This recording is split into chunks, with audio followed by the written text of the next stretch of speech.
It took an entire full day to realize my little brother had gone missing. Growing up, he was always a quiet kid. He barely had any presence in any situation. He was never picked on in school for being quiet, nor was he treated any differently than the other kids when people paid attention to him. But that was just it. People rarely noticed him. During the time in which this event occurred, he was only 10 years old while I was only a couple years older. Even though we were roughly the same age, my parents entrusted his welfare solely to me. I'll admit, at first, I absolutely hated it. Whenever my brother would get into trouble or break something, or generally have any type of problem, I would end up paying for it. The very first instance of this was when he broke his television. I was in the other room playing on my Nintendo that my parents had bought for me. My father was at work and my mother was busy cleaning our house. Suddenly, without warning, a loud crash resonated from my brother's room. My mother went rushing in there and found that he had somehow turned his television completely around, and it fell off his dresser. After checking to make sure he was all right, she came barging into my room to yell at me for not keeping an eye on him. I was confused by this, as I hadn't previously been told to babysit him before. My mother's response was, "You're old enough to have responsibilities. Your brother is now one of them." After that, I tried my best to keep a close watch on him. We went to the same school, and that made things quite a bit easier on me. I didn't have to constantly be around him all the time guarding him. Mostly it was just when we would walk to and from school together. The walk to school was a long one. It would sometimes take us a half hour just to make it there. My family only had one car and my father used it for work every day. And once my brother and I were semi-competent as far as children go, we walked to school on our own. In hindsight, that probably wasn't very smart on my parents' part, but we didn't know any better. The school wasn't very far from our house, geographically speaking.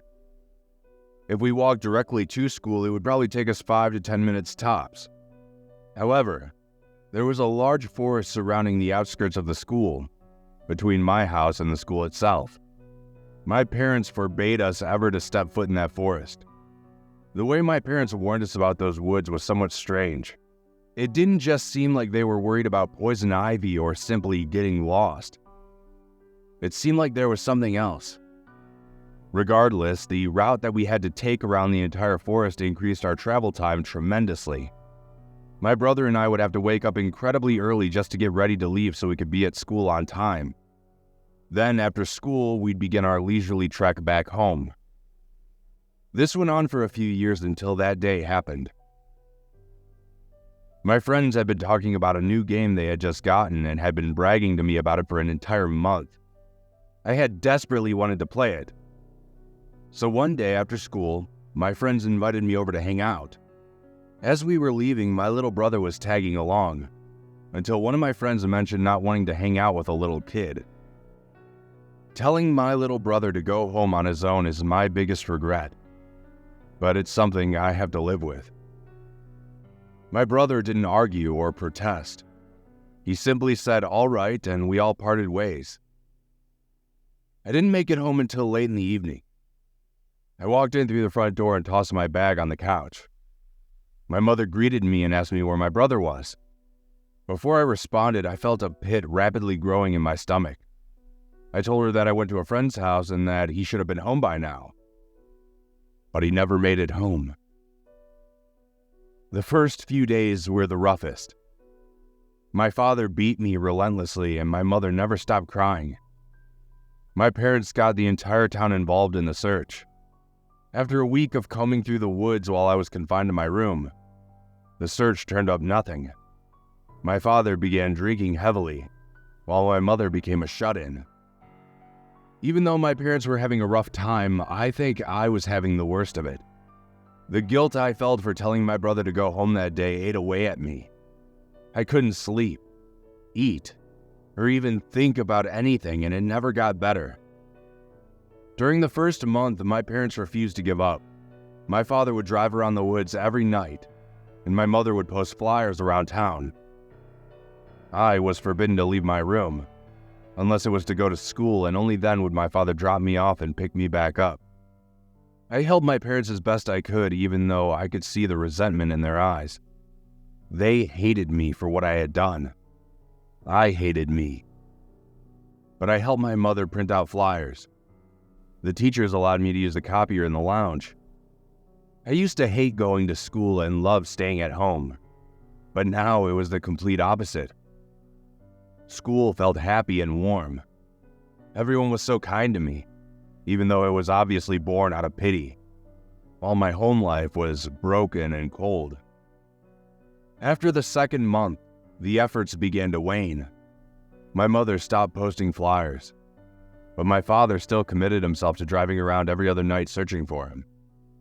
My mom actually started to realize how hard my life had been and began to see that I was suffering as well. She told me she didn't hate me for what had happened, that it was an accident.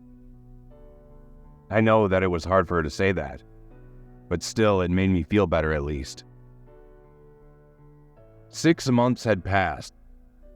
Our family was slowly starting to rebuild our lives. My mother even began smiling again.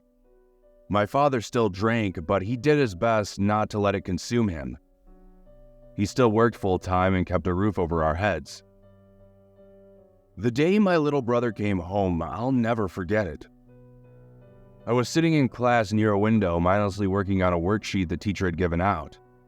My gaze lazily drifted from my paper to the window, letting my mind wander out of boredom. When I saw him, my brother was standing on the edge of the tree line, just staring at the school. Once I realized what I was seeing, I jumped up so fast it sent my desk tumbling forward towards the ground. The crash made my entire class, including my teacher, look up at me. I didn't say a word. I didn't ask permission. I didn't even look at anyone. I just ran out of the classroom, down the hall, and tore through the main doors as fast as I could. During this time, I remember praying that he wasn't just a hallucination. I rounded the nearby perimeter fence of the school and then I saw him. He was standing in the same exact spot as before. I ran into him so hard it almost sent him flying, if not for my arms wrapping around him as tight as I could. I looked at him with tears in my eyes, scanning him for any sign of injury. I couldn't come up with any words to say to him other than, "I'm sorry." He didn't say anything back, but I just assumed it was because of shock.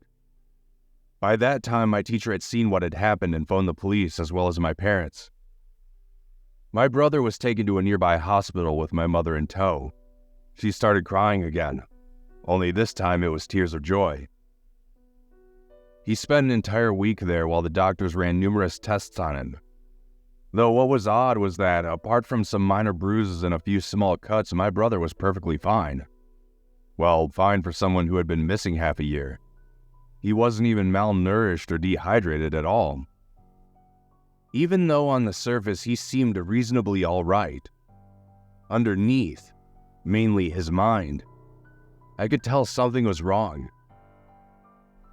My little brother didn't speak for an entire month after we had found him. He would wake up in the morning, eat breakfast, go to his room, and just sit on his bed all day staring out of his window. Everyone just assumed it was PTSD. He had suffered a very traumatic experience.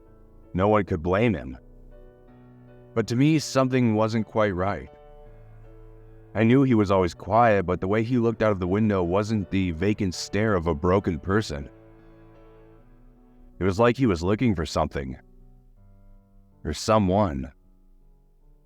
I remember the first time he spoke to me. I was sleeping, and around 3 a.m. I was awoken by a sharp poke to my shoulder. My eyes slowly cracked open and I saw my brother standing over me.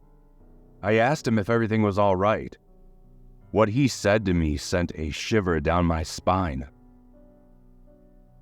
He said, "They are coming," before screaming at the top of his lungs and dashing back to his room. I quickly followed and found him hiding under his bed, shaking. Over the years, his trauma got better. It even got to the point where most people remember something happening in the past, but not much else. My brother slowly recovered and now leads a very normal life. He even has a wife now. I myself am living alone, just trying to get by day. Normally, I would let this experience fade from memory, if only to absolve me of my mistake I made all those years ago. But last night, I was awoken by my phone ringing. When I answered it, I heard nothing for a moment before a voice crackled through the receiver. "They are here," the voice said. It was my brother. I asked him if everything was all right, but the line abruptly went dead. It's been a full week and nobody has seen my brother or his wife since. Everyone at their work seems to think they just went on a vacation. But I know the truth. He went back to those woods. If you find yourself walking near a forest at night, keep your distance. You never know who or what could be in the darkness, waiting to steal you away.